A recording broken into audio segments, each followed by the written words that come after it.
오늘 이 시편 137편 말씀은 언제 어디서 어떤 배경 속에서 오늘 이 시편 137편의 시편이 나왔는가라고 하는 것을 우리가 금방 알 수 있습니다. 그것은 오늘 1절 말씀에 보면 1절 말씀에 이 시는 어디에서 어느 시기에 지어진 시편인가 라고 하는 것을 금방 우리에게 가르쳐주고 있는데요, 우리 1절 말씀은 한번 같이 볼까요? 1절 다 같이 시작. 우리가 바벨론의 여러 강변 거기에 앉아서 시온을 기억하며 울었도다, 그렇게 말씀해주고 있어요. 이 시는 이스라엘 백성들이, 남유다 백성들이 바벨론 포로로 끌려갔을 때 배경으로 이 시가 지어졌음을 우리가 금방 알 수가 있습니다. 바벨론에서도 중심에 살지 못하고 그 유프라테스 강 주변에 흩어져 사는 이 유대인들이 거기 앉아서, 강가 주변에 앉아서 시온을 생각하며 물끄러미 고향 땅을 바라보며 눈물 흘리는 그런 노래, 그것이 바로 오늘 시편 137편이라고 할 수가 있습니다. 요즘은 강가에 짓는 집이 비싼 집이고, 또 시내가 흐르는 그 주변에 짓는 그런 집이 좋은 집으로 가격이 좀 나가지 않습니까?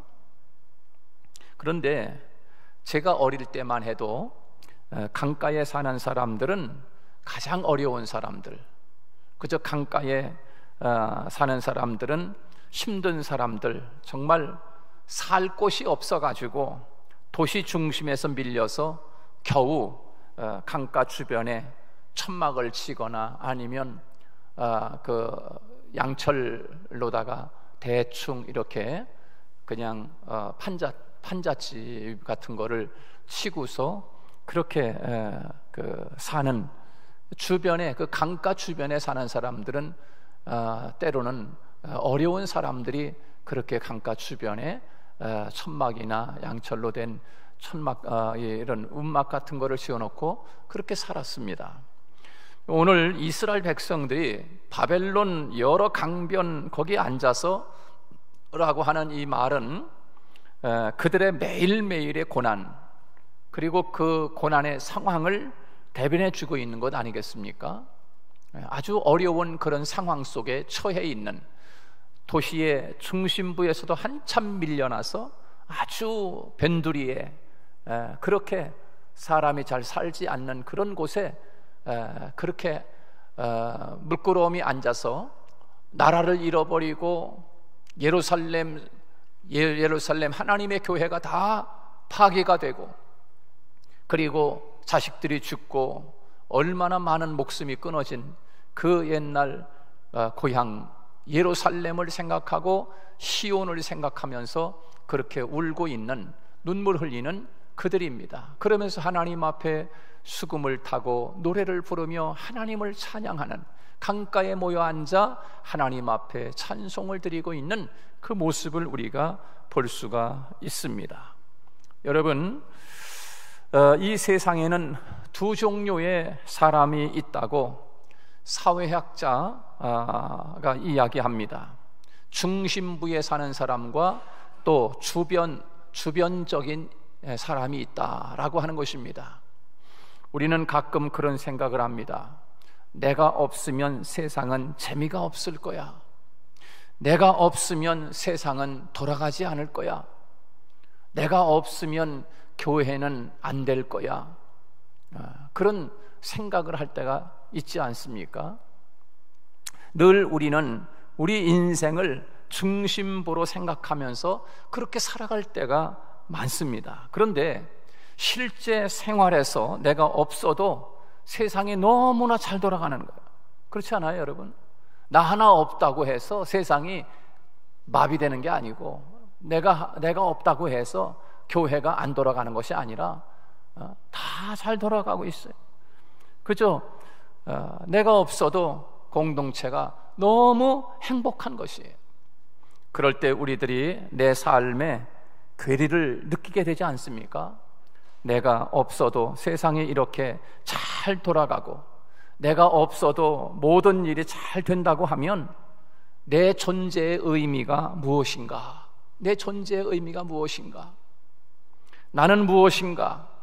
근데 오늘 1절 말씀에 보면 이 바벨론에 끌려온 이 이스라엘 백성들이 늘 하나님의 역사 가운데 늘 그 주류 인생이라고 생각을 했습니다. 우리는 하나님이 선택한 백성이야.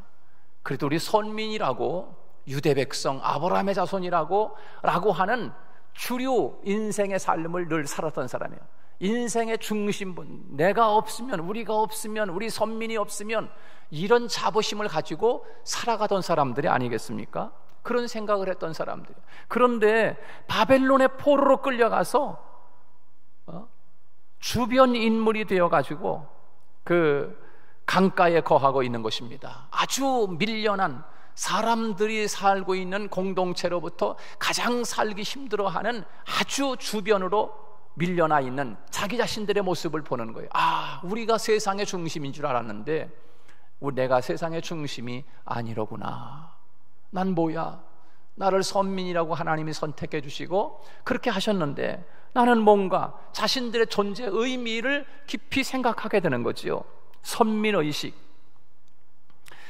우리를 하나님이 선택한 민족인데 이게 뭐냐고, 내가 교회 나와서 신앙생활 하는데 내 가정에 이런 어려움은 뭐야 하는 그런 근본적인 갈등이 생기기 시작하는 거예요. 그러다가 그들이 하나님을 발견하게 됩니다. 하나님을 발견하게 돼요. 시온을 바라보고 시온을 기억하는 순간에 자신들의 인생에 대한 정체성을 알게 됩니다. 정체성. 내가 누군가를 알게 되는 거예요. 우리 인생의 정체성은 바벨론 강가에서 찾아지는 것이 아니라 그곳에서 눈을 들어 시온을 바라보고 하나님을 바라볼 때 하나님으로부터 찾아지는 줄로 믿습니다. 시온은 하나님의 임재의 장소입니다. 시온이라고 하는 것은 하나님이 임재가 있는 곳, 그것이 바로 시온인 것입니다. 그리고 하나님이 계시는 곳, 그것이 바로 시온으로 그들은 알고 있었습니다. 내 인생의 정체성을 발견하려면 바벨론 강가에서 주변 인물로 방황하면서 찾아지는 것이 아니라 내가 있는 곳이 어디든 그곳에서 눈을 들어 하나님의 임재를 바라보고 하나님을 주목할 때 하나님으로부터 자기 자신을 발견하게 된다는 사실이에요. 하나님을 발견할 때, 하나님을 바라볼 때 하나님이 너는 어떤 존재야? 라고 하는 것을 가르쳐 주시는 거지요. 여러분, 이스라엘 백성들이 시온을 바라볼 때 그들이 깨달았던 그들의 인생의 정체성은 무엇일까요? 어떤 정체성을 깨달았을까요? 우리들은 이곳에 보냄받은 자들이다. 끌려온 게 아니야. 하나님이 우리들을 이곳으로 하나님이 보냈어. 하나님의 뜻에 의해서 우리가 여기에 보냄받은 자들이다 라고 하는 자기 정체성을, 하나님을 바라볼 때 자기 정체성을 거기서 깨닫게 되는 거예요. 우리가 너희들이 끌고 간 것이 아니라 하나님이 우리를 그리로 보냈다라고 하는 자기 정체성을 분명하게 깨달을 수 있었던 거예요. 또 한 가지, 이스라엘 백성들이 바벨론 포로 후기에 그들이 철저하게 깨닫고 예언서 가운데 신학화해가지고 집어넣은 메시지가 하나 있습니다. 그것이 무엇인가 하면 렘난트라고 하는 신앙입니다. 렘난트. 그게 뭐냐, 무슨 말인가 하면 남은 자라고 하는 말입니다. 렘난트, 남은 자라고 하는 신앙, 남은 자 사상, 그런 뜻입니다. 우리는 주변 인물이 아니라, 우리는 비주류 인생이 아니라 우리는 남은 자라는 것입니다. 나무의 그루터기와 같은 존재. 나무들이 다 배임을 당했지만 그러나 그래도 그루터기에서 싹이 간신히 나고 있는, 우리는 고작 그릇턱 위에서 싹처럼 나고 있는 그런 존재라고 하는 정체성을 발견하게 됩니다. 하나님에 의해서 보내졌을 뿐 아니라 하나님이 지금 쓰시는 그 마지막 한 사람으로 남겨진 사람이라고 하는 정체성을 발견하게 됩니다. 이것이 바벨론 강가에서 포로로 끌려갔던 이스라엘 백성들이 찾았던 자기 정체성이었습니다. 여러분, 우리는 이 땅에 생존하기 위해 사는 존재가 결코 아닙니다. 하나님을 위하여, 하나님에 의해서 보냄받은 존재임을 기억하며 살아갈 수 있기를 축복합니다. 살기 위해 사는 것이 아니라 하나님을 위하여 내가 지금 이 세상에 보냄받은 존재로 살아가고 있다라고 하는 것입니다. 그리고 이 시대에 우리는 하나님의 영광을 드러내기 위해서 하나님이 선택한 마지막 남은 한 사람, 렘넌트가 우리들이라는 것입니다. 이것을 발견하는 순간 우리의 인생의 의미는 달라지는 거죠. 그것을 발견할 때 인생의 의미가 달라지죠. 존재 가치가 달라지는 거예요. 자기 정체성을 회복할 수 있는 거죠. 나의 삶의 내용이 달라지게 되어 있습니다. 내가 어떻게 살아야 하는지, 무엇을 위해 살아야 하는지, 단순히 내 직업을 통해서 돈을 버는 것이 목적이 아니라 여기에서 어떻게 하나님의 영광을 드러내며 살아갈 수 있을까? 삶의 의미가 달라지는 것입니다. 이것을 느끼고 사는 인생이 성공이라고 하는 말을 쓸 수 있다고 하면 성공 인생인 것입니다. 자기 정체성을 알고 사명을 알고 하나님의 영광을 드러내기 위해서 내가 지금 보내진 자다라고 하는 그런 마음을 가지고 사는 인생, 그 인생이 성공 인생 아니겠습니까? 이것을 깨닫지 못하고 사는 사람은 지금 그가 하는 직업을 통해서 어마어마한 돈을 벌어서 산다고 하더라도 그 인생은, 그걸 깨닫지 못한 인생은 실패한 인생이라고 할 수 있습니다. 이 세상에 있는 사람들의 갈등은 중심주료 사회로 들어가기 위한 갈등이지 않습니까? 어떻게 하면 내가 가장 이 삶의 중심에 축이 될 수 있을까?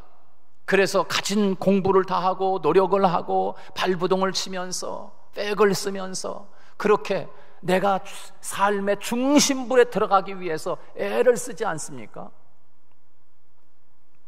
그런데 우리 크리스찬의 삶의 중심은 주류 인생이 되는 것이 아니라 하나님이 나를 여기에 보내시고 렘넌트라고 하는 이 남은 자, 내가 마지막 이 세상에 하나님이 나를 보내신 나는 그런 존재야 라고 하는 그런 하나님 앞에 그렇게 쓰임받는 귀한 존재라고 하는 그 사명을 가지고 하나님의 영광을 드러내고 하나님의 나라를 위해서 쓰임받고 있다고 하는 그 존재의 정체성을 회복한 사람이야말로 가장 아름다운 인생을 살게 될 수 있다라고 하는 것입니다.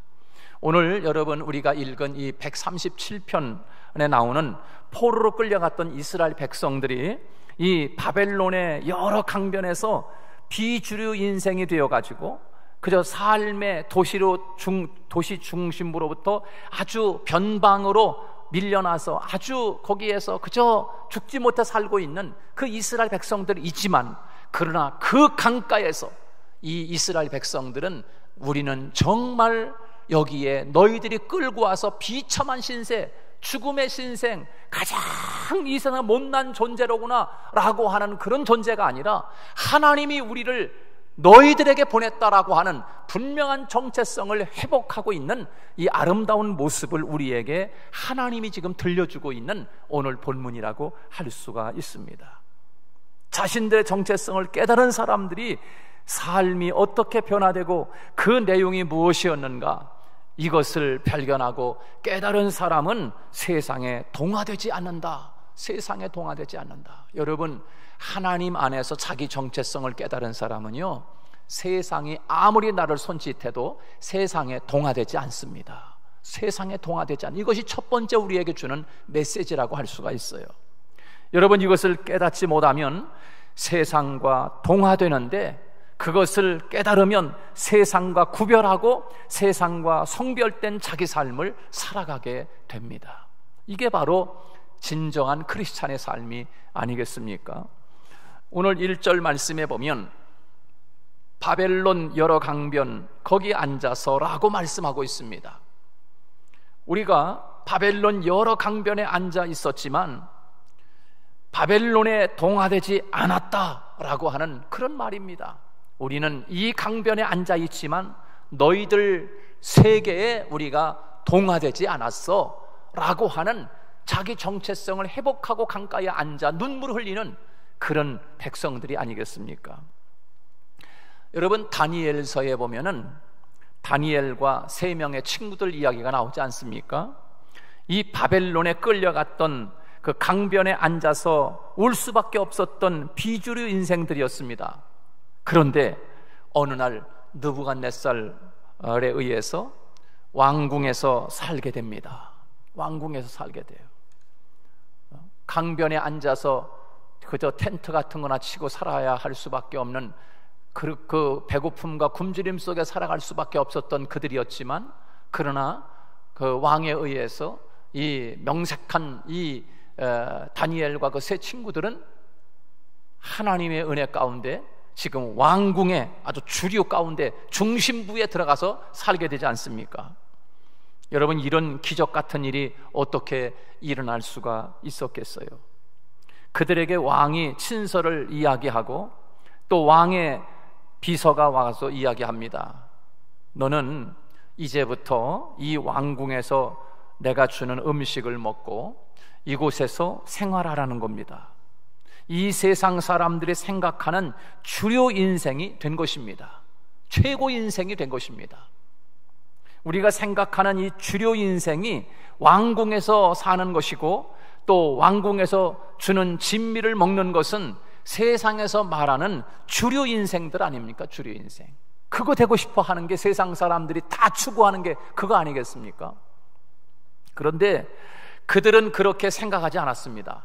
그 왕궁에 끌려갔던 다니엘과 세 친구들은 그렇게 생각을 하지 않은 거예요. 하나님이 나를 지금 왜 여기 보내셨는지 렘난트로서 남은 자로서, 내가 남은 자의 한 사람으로서 내가 어떻게 살아야 하는지 늘 예루살렘을 향한 창을 열어놓고 하나님을 바라보는 이들은 자신들의 분명한 정체성을 잃지 않았습니다. 정체성을 잃지 않았어요. 아무리 인생의 중심부에 있는 삶을 산다고 할지라도, 왕궁에 산다 할지라도 그들은 그들의 정체성을 결코 잊어버리지 않았어요. 아무리 강가에 밀려난 인생, 참으로 비참한 인생들이 눈물을 흘릴지라도 그들은 거기에서 자신들의 정체성을 잃지 않았던 것처럼, 다니엘도 역시 마찬가지로 세 친구와 함께 아무리 좋은 환경에 왕궁에 끌려가 산다 할지라도 자신들의 정체성을 결코 잊어버리지 아니했음을 우리에게 다니엘서를 통해서 보여주고 있는 것이에요. 그래서 그들은 단호하게 거절합니다. 무엇을? 바벨론의 동화되기를 거절하는 거예요. 내가 왕의 진미와 포도주를 마시지 않겠습니다 라고 하면서 다니엘과 그들은 뜻을 정합니다. 이 세상의 가장 위대한 사람은 하나님 앞에 하나님이 주신 정체성을 발견하고 거기에 따라서 뜻을 정한 사람, 그게 가장 강한 사람이 아니겠습니까? 뜻을 정한 사람은 세상이 감당하지 못합니다. 감당하지 못하는 거예요. 오늘날 크리스찬들이 왜 세상에서 넘어집니까? 분명한 뜻을 정하지 못했기 때문입니다. 바벨론 포로 시대를 살았던 이 다니엘로 상징되는 다니엘과 이 세 명의 친구는 그 자리에서 우리들이 무엇을 바라보아야 하는지 알게 되고, 그것을 바라보는 순간에 자기 정체성을 알게 되고 뜻을 정하자 바벨론에 동화되지 않았습니다. 바벨론에 동화되지 않은 거예요. 바벨론에 동화되지 않는 사람만이 바벨론을 개혁시킬 수 있습니다. 세상에 동화되지 않는 사람만이 세상을 변화시킬 수가 있는 거 아니겠습니까? 세상과 구별된 삶을 사는 사람만이 세상의 거짓된 흐름을 바꿀 수 있는 거예요. 여러분, 왜 우리들이 세상에 동화되지 않아야 합니까? 왜 그렇습니까? 우리들이 신선 같은 삶을 살기 위해서가 아니라 악으로 치달아가는 이 세상을 변화시키기 위해서 아니겠습니까? 여러분, 이 세상을 조금이라도 맑게 하기 위해서 우리는 세상에 동화되지 말아야 합니다. 두 번째는 바벨론에 끌려와서 비주류 인생이 되어 그 강변에서 시온을 향해 바라보면서 자기 정체성을 발견한 사람은 세상에 있는 사람과 다투지 않는다라고 하는 것을 우리에게 보여주고 있습니다. 자기 정체성을 발견한 사람은 세상과 다투지 않는 거예요. 다투지 않는 거. 오늘 본문 4절 말씀 한번 같이 읽어봅니다. 본문 4절 다 같이 시작. 우리가 이방 땅에서 어찌 여호와의 노래를 부를까? 어찌 여호와의 노래를 부를까? 그렇게 말씀하고 있어요. 그들이 들고 온 악기, 남유다 백성들이 바벨론에 의해서 멸망을 당할 때, 포로로 끌려갈 때 예루살렘에서 노래를 부르며 찬양을 부르며 수금을 타며 이 악기들 있잖아요. 뭐 지금으로 말하면 기타 뭐 이런 것들을 다 자기들의 악기들을 들고 그리고서 바벨론에 간 거예요. 그리고 강가에 앉아가지고서 시온을 바라보면서 하나님의 노래를 찬양을 부르는 거예요. 강가에 앉아서 찬양을 부르는데 요놈들이 와가지고 바벨론 사람들이 와가지고 야야야 너희들 잘 만났다 그러면서 이리 와봐다 모여 노래하면 우리 이제 뭐 꼬맹이들 뭐 잘못하다 그러면 노래 한번 해봐 이렇게 하잖아 시키잖아요, 그죠? 그런 것처럼 유대 백성들이 강가에 앉아서 그렇게 찬양을 부르고 있는데 이 바벨론 사람들이 와가지고 야 노래 한번 불러봐 내 귀를 좀 즐겁게 해봐 그러면서 노래를 시키는 거야. 노래를 시켜. 그러니까 그렇게 자기를 기쁘게 그 사람들을 기쁘게 하기 위해서 노래를 부르라고 하는데 야 너희들 저 시온에서 부르던 노래 있잖아 그 하나님을 찬양하던 찬양 한번 불러봐 시키는 거야. 근데 그렇게 시키는 그 바벨론 사람들이 얼마나 미웠겠어요. 얼마나 화가 나겠어요 생각하면. 그런데 오늘 본문에 보면 그렇게 말씀하고 있습니다. 하나님 앞에 하나님 우리가 하나님을 향하여 부르는 이 노래를 잊어버리고 그리고 하나님을 향하여 악기를 타는 이 악기 타는 연주하는 이 손이 재주가 다 잊어버릴지라도 하나님 어찌 이방에 있어 저 사람들의 귀를 즐겁게 하기 위해서 하나님의 노래를 어찌 우리가 부를 수가 있단 말입니까? 차라리 우리가 하나님을 노래하는 이 악기 타는 재주를 잊어버릴지라도 결코 우리는 사람을 즐겁게 하기 위해서 하나님의 노래를 부르지 않겠습니다 라고 하면서 하나님 앞에 그런 고백을 오늘 본문에서 하고 있습니다. 얼마나 참 기가 막힌 노릇입니까? 여러분 시키면 해야 하잖아요. 시켜서 안 하면 어떻게 했어요? 막 구두발로 차고 몽댕이로 때리고 별짓을 다 하지 않았겠습니까? 남의 나라 사람 데려다가 놀이객감으로 그렇게 하지 않았겠어요? 별의별 짓을 다 하지 않았겠어요? 그럼에도 불구하고 오늘 이 시편 말씀을 보면 그 배경에 하나님 우리가 하나님을 노래하는 이 악기 타는 재주를 잊어버릴지라도 하나님 어찌하여 이방에 있어 저 사람들의 귀를 즐겁게 하기 위해서 우리가 하나님의 노래를 부를 수 있단 말입니까? 라고 하면서 눈물을 주룩주룩 흘리면서 그렇게 그 자신들을 위해서 노래를 부르라고 하는 그 바벨론 사람들과 다투지 않는 그런 모습을 우리에게 보여주고 있습니다. 사랑하는 여러분, 우리는 세상을 살다 보면 크리스찬으로서 받는 여러 가지 어려움과 손해보는 일이 참 많이 있습니다. 그래서 때로는 흉보기도 하고 때로는 손가락질 당하기도 하고 때로는 왕따를 당하기도 하고 그러지 않습니까? 하나님 앞에 그렇게 이 세상을 살아갈 때 보면 세상 사람들이 마치 바벨론 사람들처럼 우리를 그 바벨론 사람들이 이스라엘 백성들을 그렇게 놀이객감으로 생각하고 손짓하고 놀려대고 그런 것처럼 우리들도 세상 사람들이 때로는 그렇게 우리를 놀려대고 흉보고 때로는 그렇게 할 때가 얼마나 많습니까? 그러나 우리 크리스찬들은 하나님의 목적을 위해서 진정한 자기 정체성을 발견한 우리들은 사람과 다투지 않는 거예요. 오늘 이스라엘 백성들이 바벨론 강가에 끌려와서 그들의 마음을 찌르고 괴롭히는, 조롱하는 그들을 무시하고 그래도 그들과 다투지 않는 것이지요. 오히려 침묵으로 일관해 버리는 거예요. 성경에 나오는 인물들을 보면은 다투지를 않습니다. 우리가 잘 아는 그 아브라함과 조카 롯을 우리가 볼 수 있지 않습니까? 그런데 이 조카와 재산이 늘어감에 따라서 막 그냥 양떼가 늘어가고 소떼가 늘어가고 그러면서 재산이 늘어가면서 아브라함의 종들과 또 조카 롯의 종들이 서로 다툴 수밖에 없는 그런 상황까지 막 한 거예요. 그럼에도 불구하고 아브라함은, 진정한 하나님의 사람 아브라함은 조카를 불러가지고 롯, 너 이제 우리가 이렇게 지금 큰 때를 이뤘는데 이제 너와 나와 이제 이렇게 떨어져서 이렇게 생활을 하면 어떻겠냐 라고 해서 그 조카 롯에게 네가 갖고 싶은 땅을 네가 선택해라. 그래서 보기 좋은 저 소돔 고모라 땅을 선택해서 롯이 가지 않습니까? 그리고 아브라함은 이야기합니다. 네가 동하면 나는 서쪽으로 갈게, 네가 남쪽에 가면 나는 북쪽으로 갈게. 이렇게 아브라함이 다투지 않는 모습을 우리에게 보여주고 있습니다. 이삭이라, 아브라함의 아들 이삭도 마찬가지입니다. 이삭이 그랄에 가서 우물을 파지 않습니까? 우물을 파는데 계속 이 그랄 사람들이 우물을 뺏는 거예요. 샘이 나면 얼마나, 그 샘이 이스라엘 땅에서는, 그 중동 지방에서는 얼마나 귀한 겁니까? 우물을 파면 또 뺏고, 또 옮겨서 또 우물을 파면 또 뺏고, 그래서 다투질 않아. 계속 옮겨가면서 뺏기고 또 파면 또 뺏기고.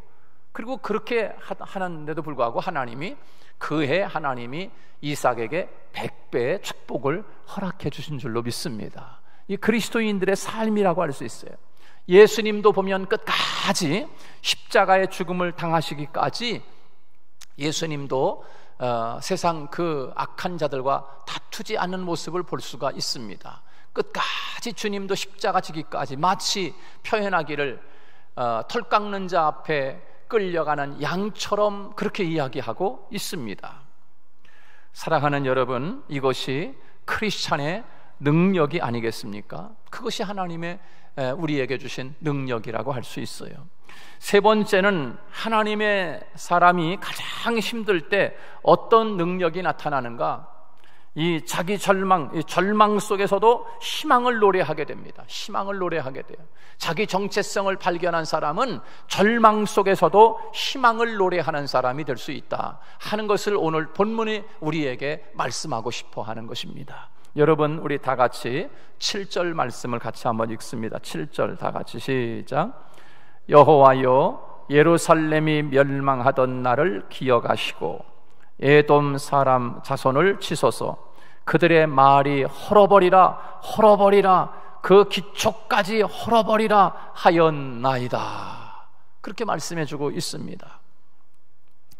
여러분, 이스라엘 백성들이 완전히 절망 가운데 있는데 그 절망이 노래로 바뀌는 겁니다. 노래로.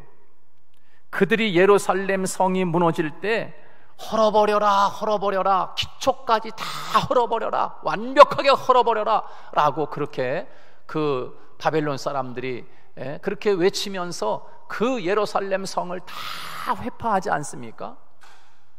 하나님께서는 반드시 이 허물어진 그 자리에 희망을 노래하는 믿음이 바로 그 자리에서 이스라엘 백성들에게 있었던 거예요. 하나님은 우리를 어떻게 하시는 분인가? 절망의 자리에서 희망을 노래하게 하시는 분이시다. 하나님은 눈물의 자리에서 웃음을 노래하게 하시는 하나님이시다.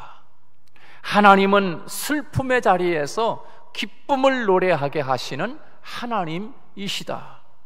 하나님은 고난의 자리에서 회복을 노래하게 하시는 분이 하나님이시다 라고 하는 것을 우리에게 말씀해 주고 있는 것입니다. 여러분, 자기 정체성을 찾지 않았다면 이스라엘 백성들이 그 바벨론 여러 강변에 앉아서 눈물을 흘리고 땅을 치며 통곡하고 절망하고 좌절하는 그런 모습이 아니었겠어요? 그러나 그들은 거기에서 시온을 바라보며 눈물을 흘립니다. 희망의 눈물입니다. 희망의 눈물. 저 시온을 바라보며 하나님을 앞에 찬양을 드리는 그런 모습이 바로 그 눈물의 자리에서 하나님을 찬양하는 아름다운 모습을 우리에게 보여주고 있습니다. 누구에게 이런 은혜가 임하는가? 내가 앉아서 울 수밖에 없는 가장 인생의 주변 인물로 그런 밀려난 그런 바벨론 강가에 앉아서 가장 고통스러운 자리에 있을 때 그 고통을 바라보지 않고 하나님을 주목하는 사람에게 하나님이 이 같은 은혜를 노래하게 하실 줄로 믿습니다. 우리는 세상을 살아가다 보면 때로는 어려움을 만날 때가 있어요. 때로는 절망을 만날 때가 있어요. 때로는 눈물 흘리는 일을 만날 때가 있어요. 그러나 자기 정체성을 분명히 깨닫고 간다면 그와 같은 눈물 흘리는 삶의 자리에서 하나님을 노래하는 하나님의 사람이 될 줄로 믿습니다. 여러분, 이 이스라엘 백성들이 얼마나 기가 막히겠습니까? 그 자기 나라를 잃고 바벨론에 끌려가서 강변에 앉아 그저 초막 하나 짓고서 간신히 죽지 못해 살아가는 그들이 거기 강변에 앉아서 하나님을 노래하고 있다라고 하는 것은 여러분, 어떻게 그런 믿음이 나올 수 있겠습니까? 자기 정체성을 회복했기 때문입니다. 사랑하는 여러분, 여러분이 앉아있는 그 자리가 여러분은 어떤 자리입니까? 어떻게 보면 정말 이 이스라엘 백성들처럼 여러 강변에 앉아 눈물을 흘리는 삶의 자리일 수 있습니다. 누구에게 말 못할 고통과 아픔이 있는 삶의 자리일 수 있습니다. 그러나 그 자리가 고통의 자리입니까? 아니면 하나님이 그 자리에서, 그 고통의 자리에서 노래하게 하실 줄로 믿습니다. 그 자리가 낙심과 절망의 자리라고 하면 하나님은 분명히 눈을 들어 시온을 바라볼 때 하나님께서 그 자리에서 우리를 노래하게 하실 줄로 믿습니다. 오늘도 이 본문 말씀을 기억하면서 날마다 우리 자신을, 내 정체성을 회복하고 살아가는 저와 여러분이 되시기를 주님의 이름으로 축복합니다.